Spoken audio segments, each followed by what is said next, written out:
The wind moved gently across the high plains, bending the tall grasses that had fed herds for generations.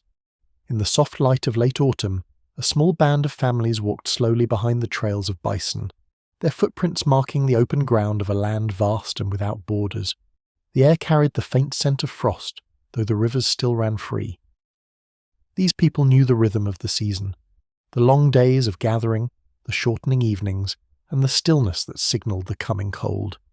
They had learned from the earth itself, reading each sign as if it spoke in a quiet language of survival. Around them stretched a world of endless sky and moving life. Pronghorns in the distance, hawks tracing circles overhead, smoke rising from scattered camps. Each movement of the wind reminded them that warmth would soon fade. In past years they had built brush shelters and low windbreaks, but the weather grew harder with each passing winter. Now their thoughts turned towards something stronger, something that could stand against the cold and travel when the herds moved again. And somewhere far from that ancient plain, you're listening now, maybe in New York where night settles outside your window, or in Delhi where the morning light reaches your screen.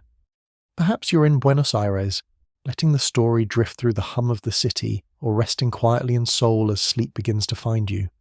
Wherever you are, imagine the cold breath of those first winters and let this calm voice walk beside it. If this story brings you a moment of peace, tell me where you're listening from. It helps me see the world circling this fire. The families who followed the great herds knew that movement was their best defense against hunger.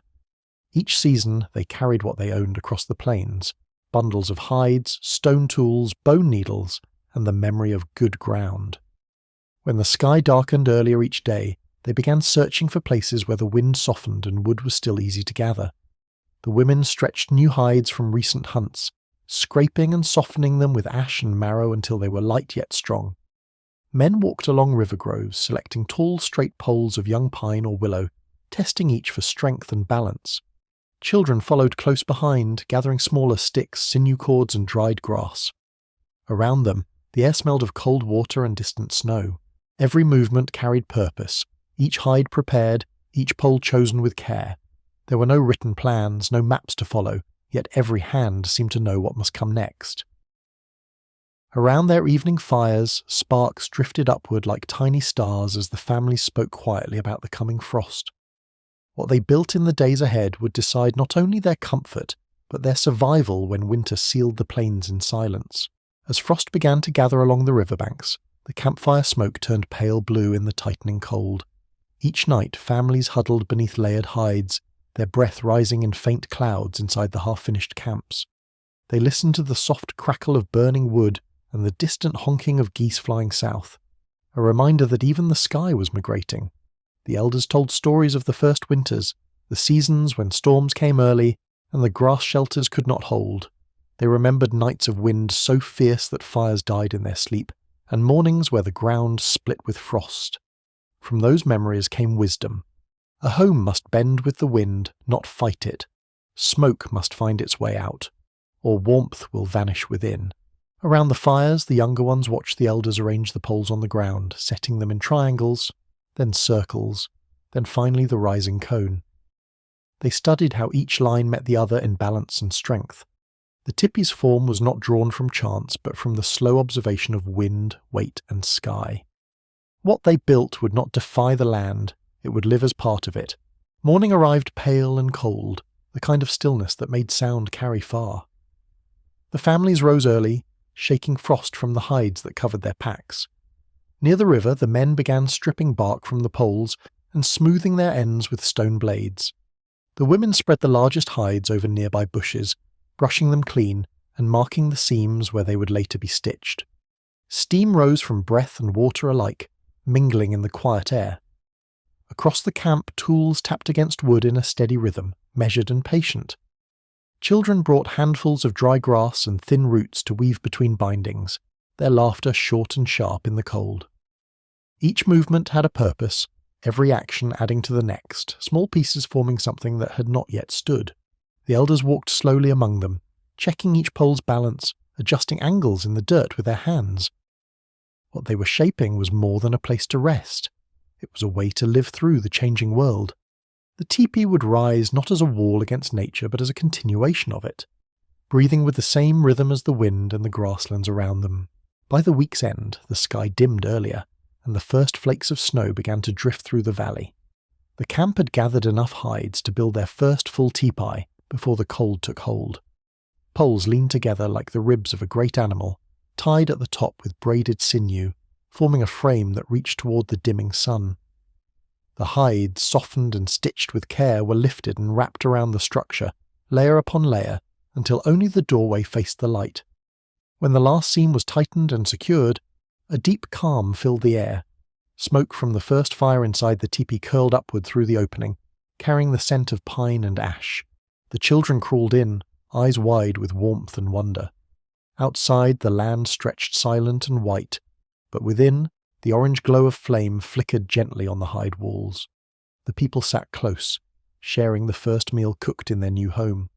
Beyond the firelight, night swept across the plains.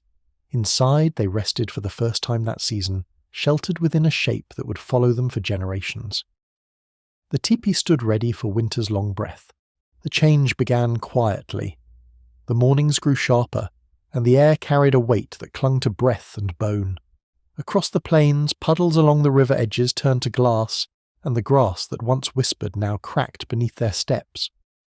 The families watched the herds move more quickly toward the south, their silhouettes fading against the lowering sun. Each sign told them what they already knew. Winter was drawing close. At dawn, men rose before the light to check the poles stored near the willows, testing the knots that held them together. Women worked the hides, rubbing them with tallow to resist the damp. The children gathered brush and dried dung for fuel, their small footprints circling the camp like trails of purpose. When the wind shifted to the north, it came carrying the scent of distant snow. The sky turned pale and the light seemed to shorten by the hour. They spoke less now, saving their voices for work. The ground that once welcomed bare feet had turned cold and unyielding. By the river's bend, they knew it was time to begin assembling what would guard them through the long silent stretch ahead, their winter teepees. They began with what the season allowed. Long poles cured through weeks of sun and smoke were carried in bundles to the chosen ground. Each pole was measured by hand, balanced for weight, then stacked in a growing pile beside the fire. Women prepared the hides that would cover them, sewing edges with bone needles and strips of sinew soaked until pliable. Each piece of work was done with steady precision, born from memory rather than command. The hides were smoothed with stone polishers until they shone faintly in the weak light. Some were painted with simple lines, marks to recall families or hunts, but even that was done quietly. Around them, the plains had fallen still. The insects were gone, the sky an empty sheet of grey. Smoke rose from the cooking fires in thin, straight lines, the wind too cold to twist them. By midday, the camp was a rhythm of preparation, hammering poles, cutting cords, softening hides. Every action led toward a single purpose: readiness. No one spoke of fear, though they felt its shape in the air. It was the same shape that returned every year, and every year they built against it. The place they chose to raise their teepees mattered as much as the craft itself. On the open plains, the wind was both an ally and an enemy. Too exposed, and the hides would tear. Too low, and cold mist would gather. The elders walked the land slowly, testing the soil underfoot, tracing the curve of nearby hills. They looked for a slope that faced east, where the sun could strike the doorway each morning and melt the frost before the day began. Near the river, stands of willow offered protection and wood for fuel. When the site was chosen, the people cleared it together, flattening snow, pulling stones, marking where each fire pit would rest. Their movements were efficient, practiced from years of survival. Even in silence, they worked as one. As night crept over the plains, the temperature fell sharply, freezing the edges of the river into shining plates. The first poles were laid on the ground, their shadows long in the moonlight. Tomorrow they would begin to raise the frames. Tonight they lay close to the fire and listened to the wind moving through the grass, already imagining the warmth their new tipis would soon hold. The following morning broke under a pale, colourless sky.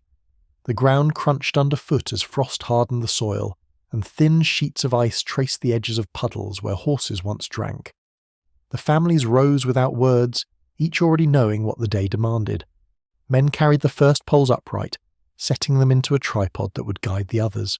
The creak of wood and the sharp pull of sinew filled the still air. Women unfolded the cured hides, laying them in a neat row near the fire to soften from the cold. Children ran between the workers, gathering stakes, tools, and handfuls of dry grass for bedding.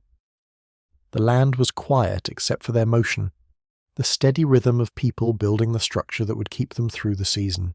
They worked until their breath turned to mist and hands stiffened from the cold, pausing only to sip warm broth from skin bags. By late afternoon, the first frame stood, its poles angled cleanly into the grey sky. The families stepped back and looked upon it, not as a finished home, but as the beginning of endurance. Around them the wind whispered approval across the open ground. By dusk, the camp had changed. Smoke from several fires drifted low over the plains, and the smell of drying hides mixed with the scent of pine resin and ash.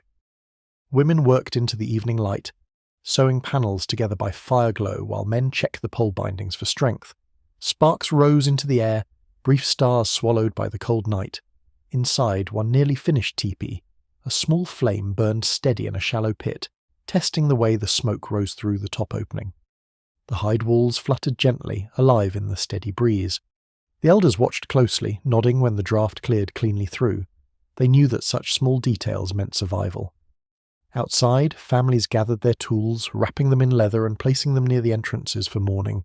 The cold deepened fast, carrying the edge of snow yet to come.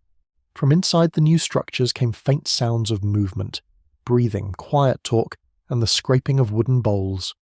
The first night of their new season had arrived.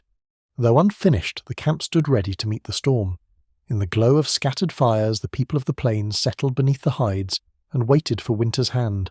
The storm season moved closer, and the people began to travel once more. Across the wide plains, their steps followed the same faint trails their ancestors had used for generations. They sought a place that could carry them through the deep cold, a place near water, where wood could still be gathered, and where the wind did not strike from every side. The bison herds had shifted south, leaving the land open and quiet. Along the river valleys, patches of willow and cottonwood offered both shelter and raw material.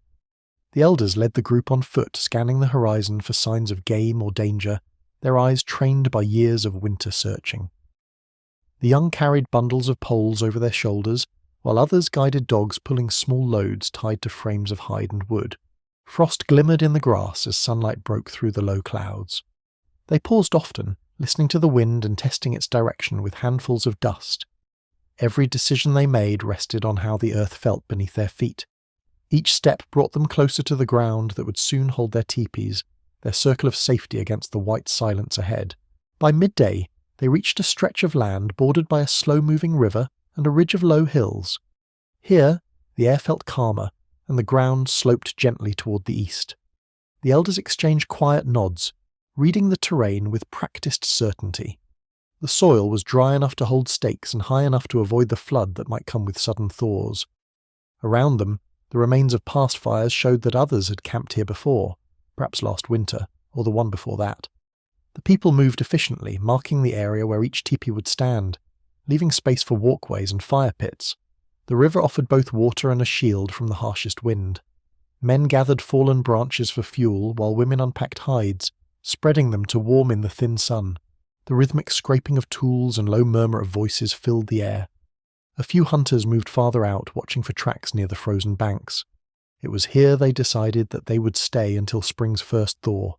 The land offered what they needed: water, wood, and peace.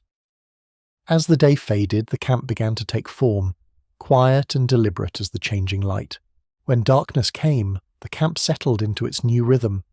Fires glowed along the river's edge, small islands of warmth against the cold expanse of land. The people ate simple meals. Strips of dried meat softened over the flames and roots gathered earlier in the season. Their movements slowed, not from exhaustion but from calm purpose. The elders spoke softly, reminding the younger ones to tie the poles tight, to angle the teepees so that dawn would strike the openings and drive away the frost. Sparks rose and vanished into the dark sky, carried by the wind that never fully rested. In the distance, wolves called to one another, their cries echoing through the open plain. Yet within the circle of fires there was safety. The river's steady sound and the warmth of the flames joined into one rhythm, marking the beginning of their winter stay. Tomorrow the building would begin, the poles raised, the hides lifted, and the homes sealed against the cold. For now, the people rested close to the earth that had accepted them once again. Beneath the clear night sky, they slept, knowing they had found the ground that would hold their lives until the season changed. The next morning broke clear and cold, sunlight glinting across the frozen grass. From the edge of the camp, the land stretched open for miles, rolling plains that shimmered faintly beneath a thin layer of frost. Men rose early to mark the final placements for the teepees, measuring distance between each one by the length of a pole laid flat on the ground. Women worked beside them, carrying stones from the riverbank to line the fire pits and weigh down the hides once they were raised. The younger ones gathered armfuls of dried reeds for bedding and insulation, their laughter brief in the still air. Every hand moved with practiced rhythm, every motion purposeful. The people worked not as separate families, but as a single body shaped by the land itself. When the sun reached its highest point, they paused to eat, sitting in small groups around the low fires. Steam rose from their food and vanished into the bright air. In that quiet space, surrounded by the sound of scraping tools and snapping twigs, they could already picture the circle of tipis standing firm against the wind, a small world of their own built from memory, patience, and need. By late afternoon, the first frames were rising along the river's curve. The tall poles leaned together, tied at the top with sinew cord, their bases anchored firmly in the frozen soil. Around each growing structure, the air filled with soft movement, hide panels lifted, cords pulled tight, hands working in silence broken only by the rustle of fabric and the distant cry of geese. The tipis took form one by one, each facing east toward the coming light. As the sun sank low, its red glow spread across the hides, turning them golden against the snow. Smoke from small fires began to thread upward through the cold air, blending with the sky. The camp had shape now, a ring of homes, a heart of warmth in the vast emptiness. Inside the first finished teepee, a small fire burned, testing the new frame. The hide walls swelled gently with the breath of the wind, alive and steady. Outside, the families gathered quietly to watch, knowing what it meant. The journey had ended for this season. The plains were silent once more, except for the faint crackle of fires and the whisper of the wind across the teepee's edges. Each teepee that rose on the plains carried generations of understanding within its shape. The knowledge did not come from drawings or plans, but from memory, taught by voice, repeated by hands. Elders had learned the alignment of poles by watching their elders before them, counting each motion until it became as natural as breath. The frame began with 3 strong poles bound together, raised into a tripod that leaned into the wind's direction. From there, others were placed carefully, one by one, forming a spiral that circled the heart of the structure. Each angle held meaning, too wide and the smoke would not escape, too narrow and the fire would choke for air. The women, who worked the hides, knew how each piece should fall against the next, overlapping to guide rain downward and heat inward. They spoke quietly as they worked, testing seams, adjusting folds, and aligning the door to the east.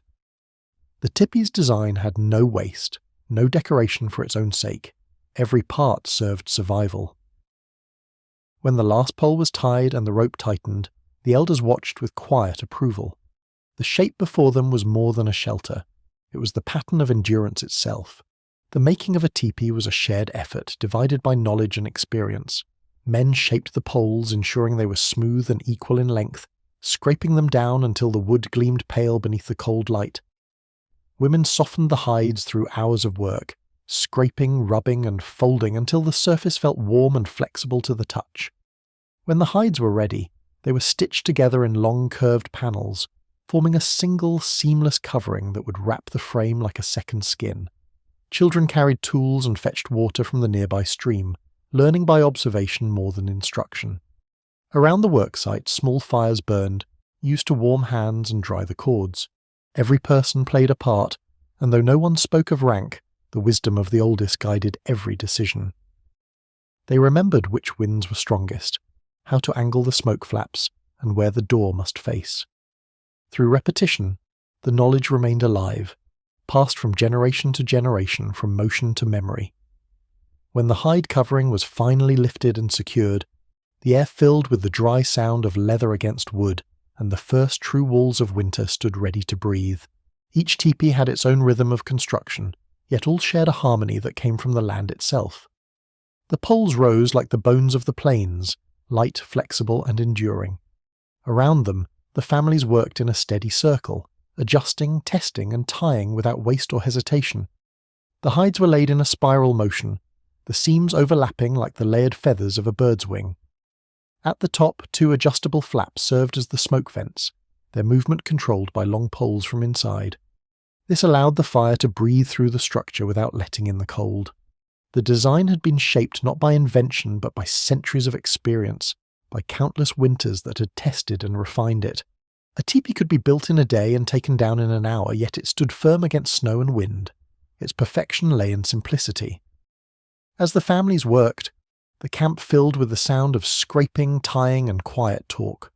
The rhythm of creation was unbroken, smooth as the turning of the season itself, and as the final poles were tightened, the shape that emerged seemed as much a part of the plains as the hills and rivers surrounding it. When the structure stood complete, attention turned inward, to the living space it would hold.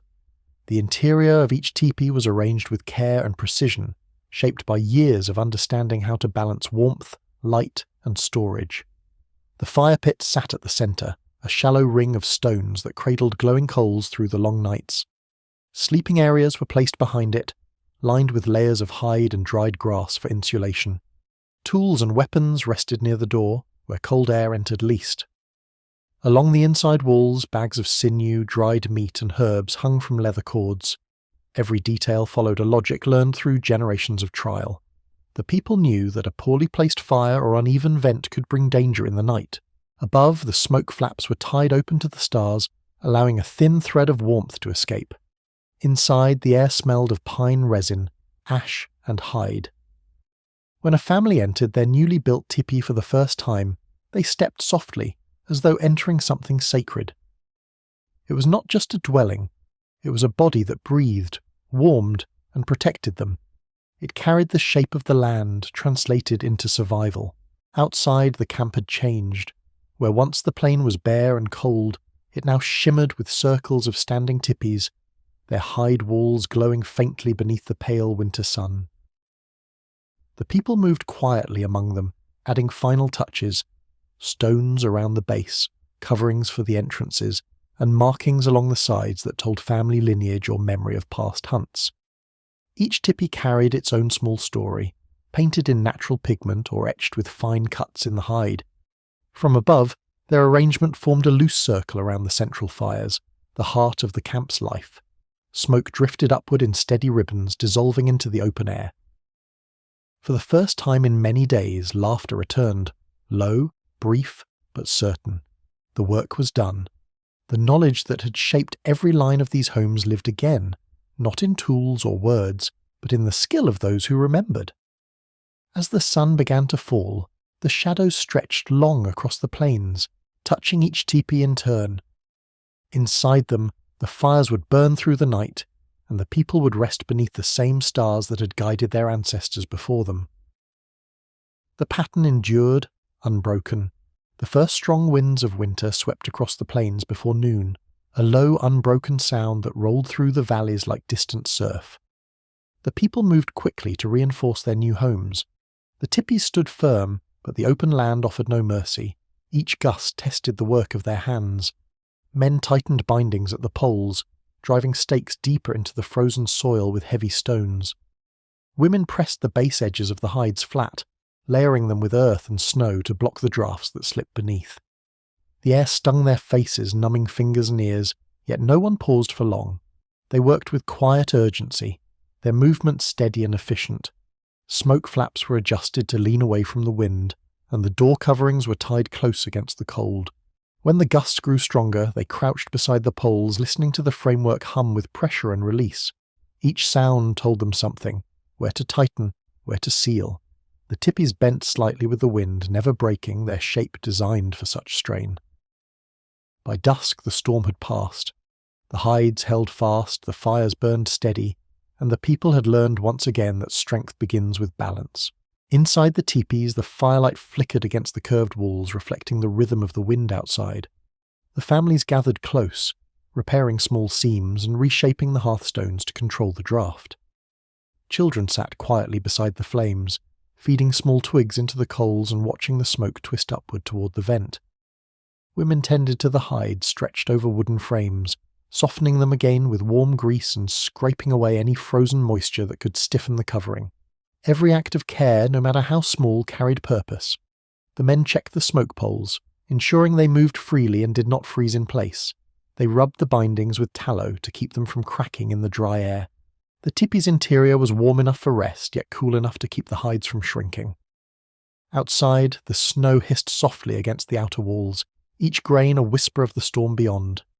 In that steady rhythm of wind, fire, and movement, life continued. The people spoke little, their language replaced by the sound of tools and breathing. Survival, in its purest form, was a quiet art, built in the steady hands of those who refused to be still.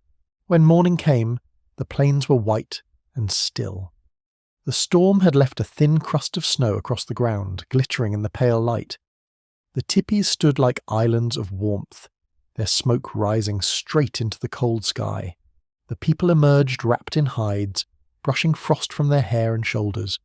The wind had eased, but the memory of its power lingered.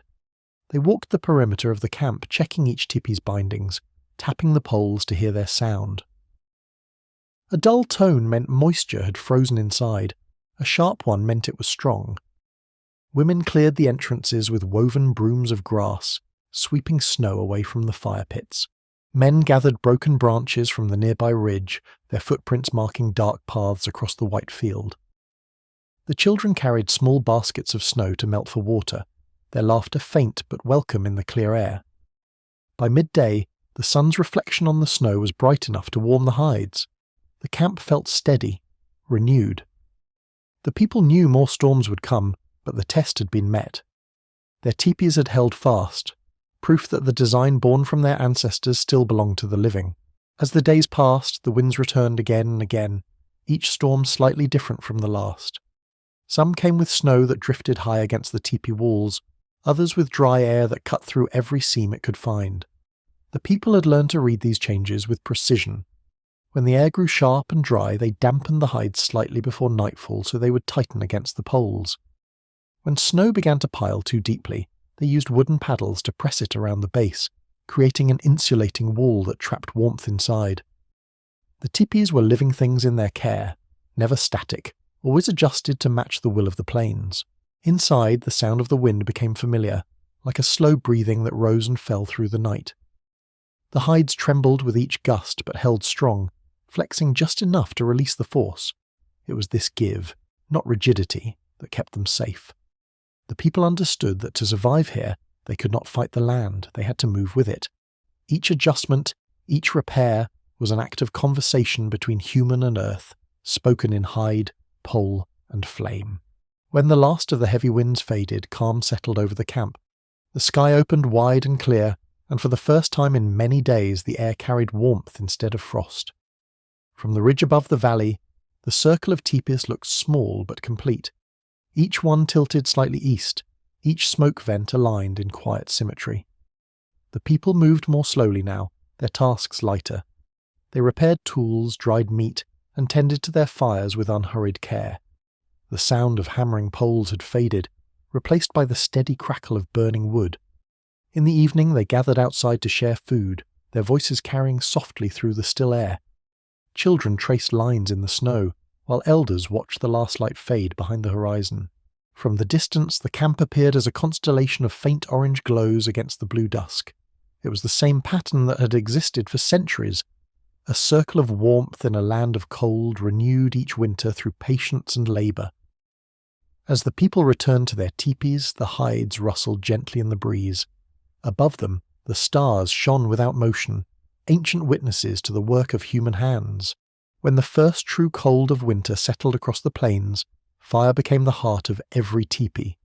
It was the single point of warmth, light, and life inside a world of frost. Each morning began with the soft crackle of kindling, coaxed to flame by practiced hands. Men gathered dry willow and buffalo dung from sheltered spots where snow had not reached, while women arranged the hearthstones to hold steady heat through the long hours. The fire was small, but its strength lay in balance, large enough to warm the air, never high enough to fill the shelter with smoke. Through the opening above, a thin column drifted skyward, its colour changing with the day's light. Inside, the hides glowed in shifting tones of amber and gold, and the air grew heavy with the scent of pine and earth. Around the flame, families spoke softly, passing tools, sewing seams, or sharpening blades.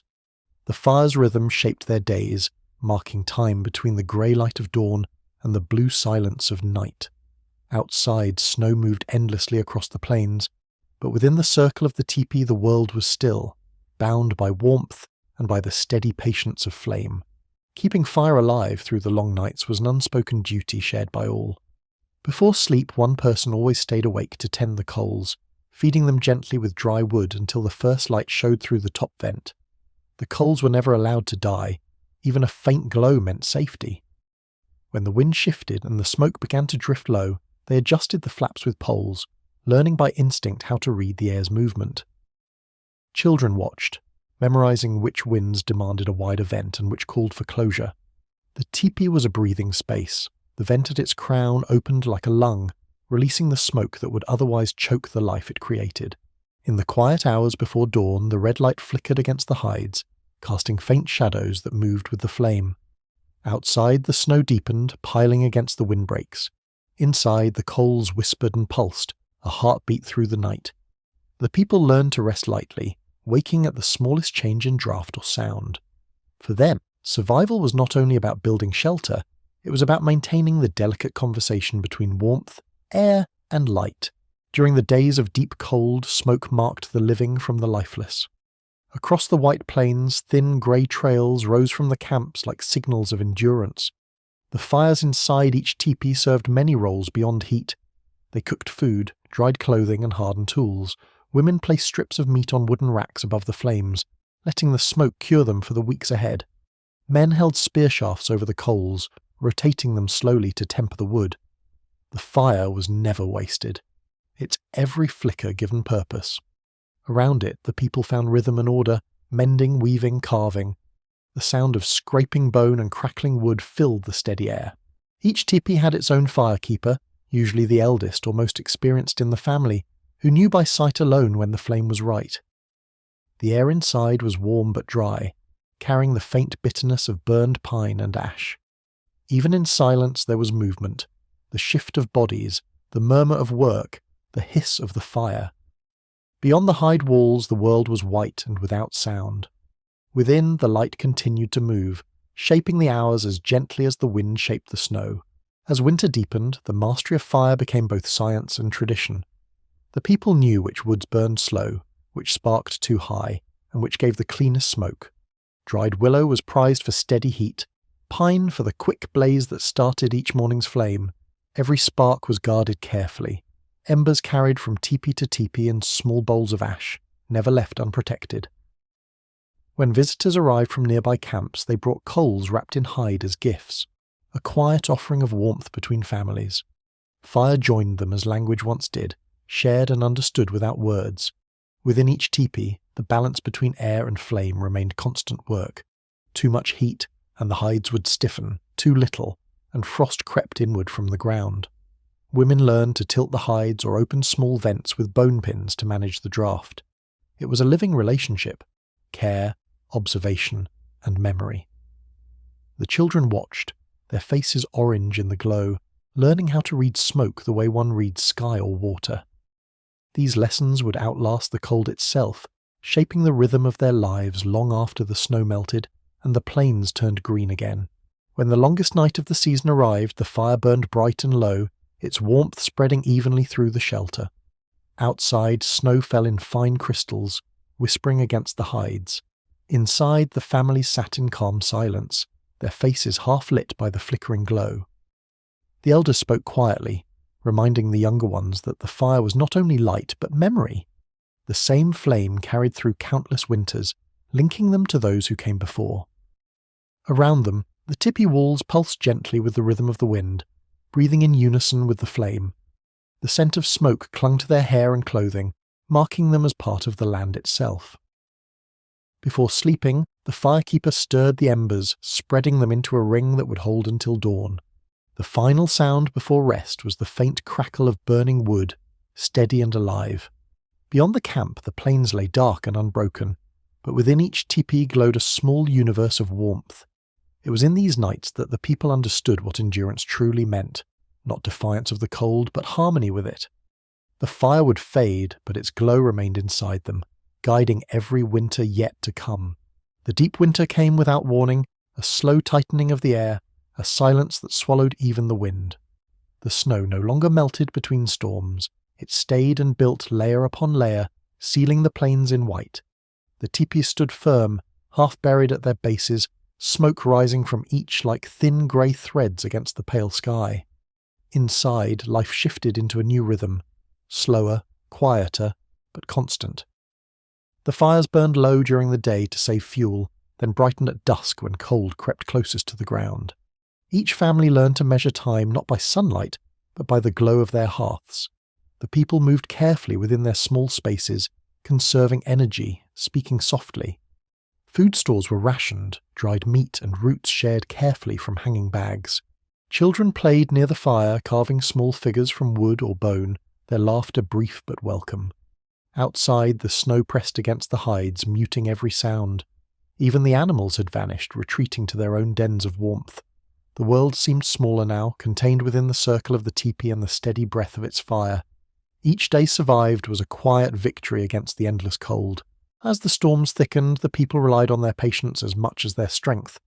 For days they could not hunt. The drifts too deep, the herds too far. Men used this time to sharpen tools, mend bindings, and carve new points for their spears. Women restitched the hides where frost had stiffened them, their fingers working steadily despite the cold.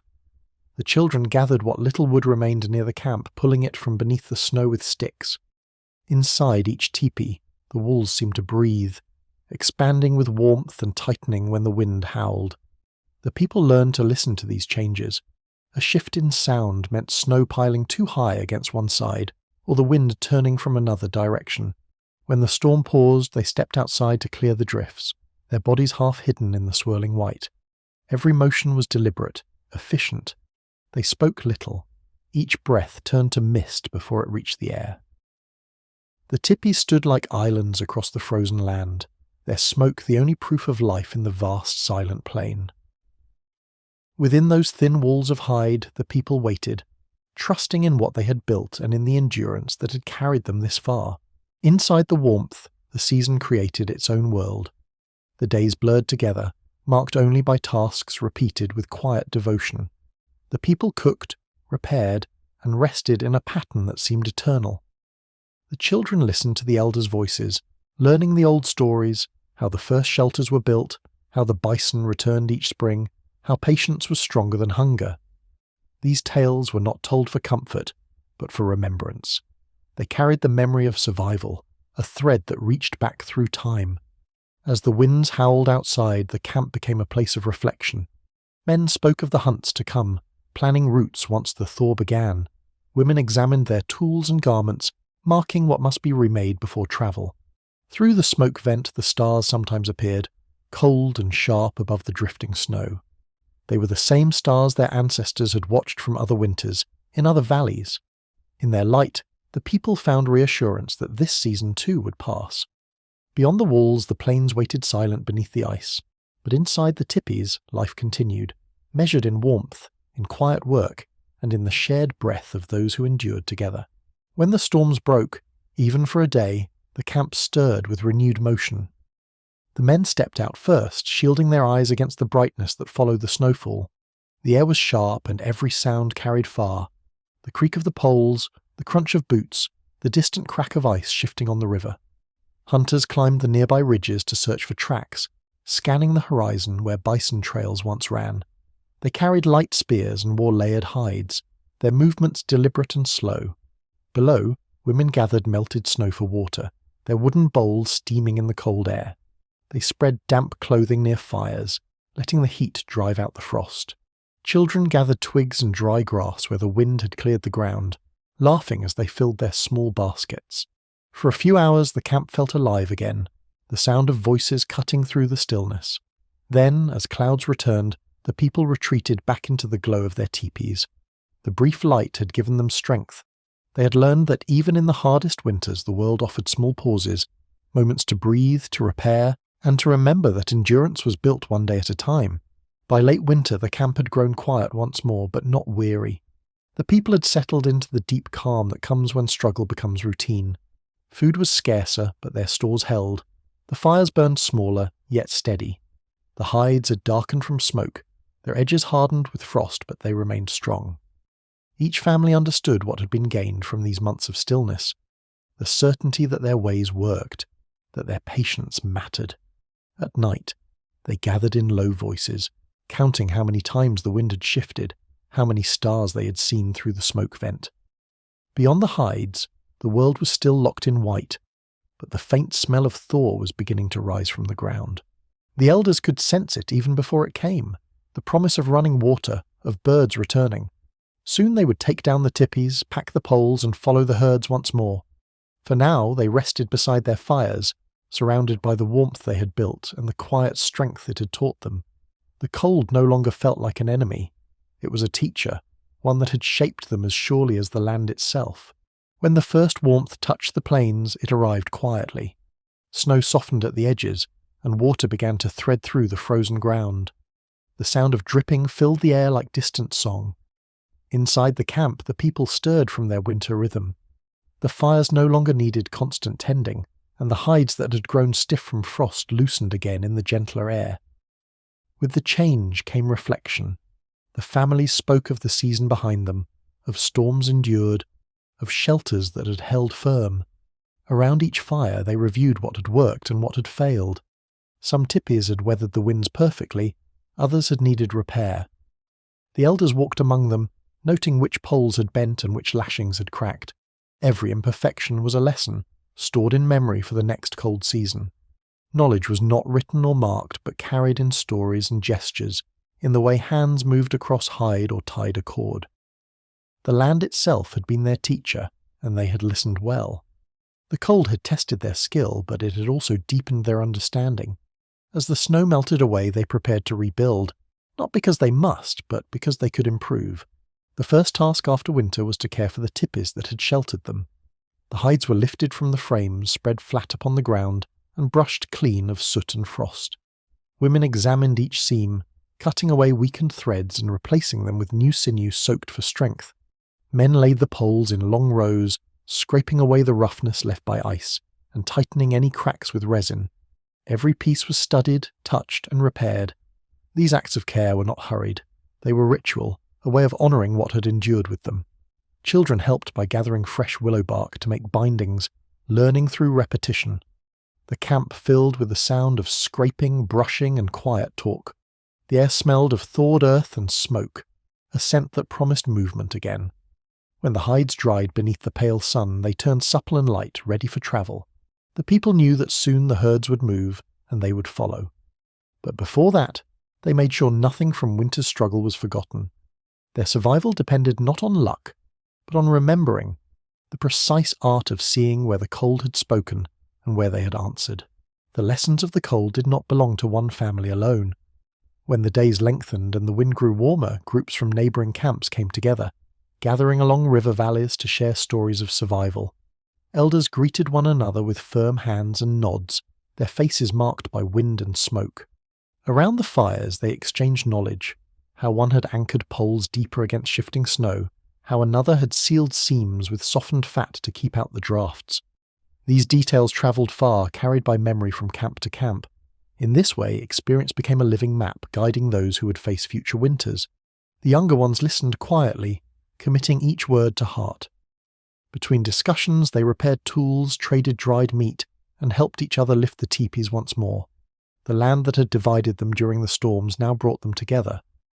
As the rivers widened with meltwater, the people prepared to move, yet they lingered for these moments of learning. Knowledge was as valuable as food, passed not in objects, but in trust. What they shared ensured that when the next cold returned, no one would face it alone. Their wisdom was communal, shaped by the season itself. When the work was done, the camp felt lighter. The tipis stood open to the wind, their hides lifted and folded for drying. The ground beneath them, once frozen, now softened underfoot. The people moved with unhurried grace, savouring the ease that came after hardship. In the evenings, they sat outside instead of within the teepees, letting the air touch their faces again. The elders spoke of patterns, the way seasons repeated, the way each year seemed to test and teach in equal measure. They reminded the younger ones that strength was not in fighting the cold, but in adapting to it. Across the plains, the bison herds began to move northward, their trails faintly visible in the damp earth. The people watched with calm readiness, knowing that soon they would follow. They were no longer bound by the season, but shaped by it. Each winter left behind its memory, and each spring carried that memory forward. When they looked at their repaired teepees, they saw not just shelter, but skill, the proof of learning written in every seam and pole. The land had given them another lesson, and in return they honoured it with preparation, patience, and the will to begin again. As the sun climbed higher and the frost finally vanished, the camp prepared to move. The poles were gathered, the hides folded, and the fire pits covered with earth. Nothing was left behind that could not return to the land. The people worked quietly, each action familiar after a lifetime of migration. When the final tipi was taken down, only the flattened grass showed where they had stayed. Before departing, the elders paused and looked back at the empty circle, a space that had once held warmth, sound, and life through the hardest months. They understood that survival was not simply enduring the cold, but learning from it. The winter had shown them where to strengthen, where to bend, and where to trust the wisdom passed through generations. The children watched, listening to their elders' final words before the journey north began. Soon the plains would bloom again, the rivers swell, and the wind grow soft. But within every heart remained the echo of the storms they had faced, the knowledge that would guide them when the snows returned. The teepees would rise again, built stronger, wiser, and truer to the land that shaped them. The lesson of winter was complete. In the years that followed, the memory of each winter shaped more than survival. It formed tradition. The teepee was no longer just protection from the elements, it had become a vessel of identity. Every family carried its own way of tying the poles, sewing the hides, and painting the outer walls. These differences were small but meaningful, connecting people to the winters of their ancestors. As children grew, they learned to recognize which tipi belonged to which family by the curve of its frame or the pattern of its seams. During the calm seasons, elders spoke of the origins of the teepee, how it had first been made from branches and grass, then perfected by those who learned to live with the wind. The shape was unchanged, yet every generation added its own refinement, born from the lessons of storms and endurance. The people understood that their homes were living records, not built to last forever, but to be rebuilt each year with renewed purpose. The craft of the teepee, passed from hands to memory, was as vital as the fire that warmed it. It was both shelter and symbol, proof that knowledge, when shared, could outlast even the coldest season. As seasons turned, the work of building teepees became more than survival. It became ritual. Each year, when the winds softened and the grass turned green again, families gathered to raise their summer camps. The process began the same way it had for generations: poles selected, hides unrolled, sinew prepared. But now there was ceremony in the motion. Songs were sung as the first tripod rose, voices carrying across the plains. The people believed that harmony in their hands would bring harmony to the camp. Women led the sewing and arrangement of hides, their movements smooth from practice. Men secured the base and aligned the openings toward the morning sun. Children watched carefully, repeating the gestures with small sticks, learning through imitation. When the first fire burned inside the finished teepee, its smoke was greeted not as necessity but as blessing. The scent of ash and leather filled the air, marking the renewal of community. Each construction reaffirmed what they had learned, that the teepee was not only built against the world, but with it. Through the act of building, they connected past to present, teaching the next generation that skill and respect were the same. In time, the teepee came to represent the rhythm of life itself. Its design carried balance, the meeting of sky and earth, movement and rest, inside and outside. The circular camp reflected that same harmony, each family's shelter forming part of a greater whole. Within that circle, all work, teaching and rest took place. The people understood that the strength of one teepee meant the strength of all. If one fell to the wind, others were there to help rebuild. In this way, cooperation became the heart of tradition. When travellers approached from other bands, they could read a camp story from afar. The tilt of the poles, the height of the smoke, the colour of the hides. The teepee was language, silent but clear. Through it, the land spoke of those who respected it. The Great Plains were vast, but their open reach bound communities together rather than apart. Each camp carried traces of others, shared techniques, borrowed songs, small marks of friendship. Over time, these exchanges became heritage, written not in words but in craft. The tipis stood as the living connection between family, land and memory, each one a new chapter in an unbroken story of survival and renewal. Through the seasons, tipi making became a measure of skill and a sign of belonging. When young people reached the age to build their own shelters, they did so under the guidance of parents and elders. Each step was watched carefully: how the poles were chosen, how the knots were tied, how the hides met without gaps. The first tipi a person built was a statement of readiness, proof that they could provide warmth and safety. It was not celebrated with feasts or gifts, but with quiet approval and trust. Elders offered small advice: adjust the door eastward, lift the poles wider, choose softer ground. These lessons were not corrections, but continuations of an ancient conversation. Over time, the act of building became deeply personal. Some added painted lines to honour hunts or journeys, others left their hides plain, believing simplicity showed respect for the land. In each variation, the tipi remained true to its form, a perfect balance of strength and lightness. When the wind crossed the plains and rustled the hide walls, the people heard not just weather, but lineage, the sound of generations speaking through craft. Tradition to them was not kept by remembering alone, but by doing, again and again. By the time spring had returned once more, the camp spread far across the plains, each circle of teepees reflecting both unity and diversity. No two were exactly the same, yet all were bound by the same understanding of place and purpose. Visitors from distant regions could trace similarities in design, the same curve of poles, the same east-facing doorways, but also unique touches born from their own landscapes and seasons. This exchange of ideas strengthened the people, weaving a shared identity that stretched beyond single camps or valleys. Around evening fires, stories were told of how teepees had endured storms, sheltered births, and carried families safely through migrations. The tipi had become more than shelter or symbol. It was memory made visible. When the sun set behind the hills, the hides glowed with fading light, and the smoke from each vent rose together, joining in the vast sky above. The people knew their lives would move and change as the land itself did, but the knowledge within their hands would remain. It would guide them through the winters to come, through the endless turning of seasons, through the continuity that made them who they were, keepers of the teepee, students of the wind. As the plains turned green again, the people began to move with the herds. The poles were tied together and dragged behind horses or dogs, the hides folded neatly atop them. The once crowded camp became open ground again, marked only by faint circles in the grass where fires had burned.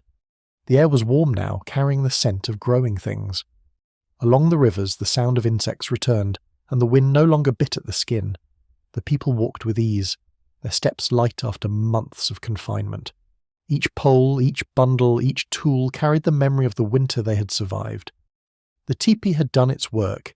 It had given them warmth, safety, and the quiet lessons of endurance. Now it travelled with them again, ready for whatever the seasons would bring. At night, as they made small travelling camps, the same poles rose in smaller circles, their fires glowing softly beneath the open sky. The people no longer feared the cold. They respected it, knowing it would return. In every journey forward, they carried both the memory of hardship and the calm assurance that when the frost came again, their homes would rise to meet it. Travel after winter brought a different kind of rhythm, one shaped by movement and recovery. The land that had been buried in snow now offered water and grass. Streams ran full, and herds grazed near their paths. The people followed them slowly, stopping where food was plentiful and the ground dry. Each evening small camps appeared like constellations across the plains, their teepees raised swiftly and taken down by morning. The poles creaked softly as they were lifted, their ends polished smooth from use. The hides smelled faintly of smoke and pine, the scent of survival. The men hunted, bringing back fresh meat to replace what had been lost in the cold months. Women gathered new plants, testing their shoots and leaves, marking which would grow strongest for the seasons ahead. Children played freely in the grass, their laughter carrying far across the open wind. Though the cold had faded, its lesson stayed near. Every task, every motion still reflected what winter had taught: patience, precision, and respect for balance. The people understood that survival was not only endurance, it was the knowledge to move in rhythm with the world, never apart from it. As the days grew longer, stories of the winter began to spread between camps. Travellers met along rivers and trails, exchanging small gifts: beads, hides, dried meat, and the tales of how each had endured the storms. Around the fires, the elders retold the season's hardships not as sorrow but as triumph. They spoke of nights when the wind had bent the teepees but never broken them, of mornings when the frost had sealed the land but the fires had not gone out. These stories were not for pride, they were reminders, teaching tools for the young. In the retelling, knowledge took shape again, each word a piece of instruction for the future. The people understood that memory was a tool as sharp as any blade. What had been struggle became strength, and what had been cold became wisdom. When they spoke of the next winter, they did not speak with fear but with readiness. They had learned that every hardship left behind something to keep: a better knot, a stronger seam, a deeper understanding of how the wind moved across the plains. In this way, the cycle continued, life teaching itself through the steady voice of experience. When the summer rains came, the people welcomed them with open hands. The water carried away the last traces of snow, soaking the ground that would later harden under frost again. Around the new camps, grass grew high and soft, hiding the marks of the old ones. The teepees now stood lighter, their hides washed clean, their poles gleaming under the sun. Life had shifted from endurance to abundance. The people moved easily, their days filled with the sounds of work, laughter, and song. Yet, even in warmth, their eyes sometimes turned north, toward the direction from which the cold would one day return. It was not fear but preparation, an awareness that every season carried the shadow of another. The elders encouraged the young to remember what the cold had taught them, to keep their poles smooth, their bindings strong, their knowledge close. Strength, they said, was not built in winter alone, but in every moment of readiness that came before it. As the plains rippled with wind and green light, the people lived in that balance, grateful for the reprieve but faithful to the cycle. They knew that each soft breeze of summer was only a promise of the storms to come. By the year's end, the land would change once more. The warmth would fade, the sky would grow pale, and the air would turn sharp again. The people would gather their poles, mend their hides, and return to the places where the earth broke the wind. The tipis would rise as they always had, familiar, perfect, enduring. Around them, new fires would burn and the same rhythm would return. Yet each winter would be different, carrying within it all the lessons of the ones before. The people understood that survival was not a single act, but a pattern, a way of living that honoured the seasons rather than resisted them. The teepee, born of hide, wood, and human will, stood at the centre of that understanding. It was both teacher and companion, witness to their endurance. When the first frost touched the plains again, they would be ready. The fires would be lit, the hides would tighten, and the circle of life would begin anew. Above them, the stars would watch as they always had, silent, steady, unchanged. And beneath that endless sky, the people would sleep once more within their shelters, warm against the cold, carrying the memory of every winter they had survived. If you made it this far, thank you for spending your time here. If you'd like to hear more quiet history like this, consider subscribing. Your support truly means a lot.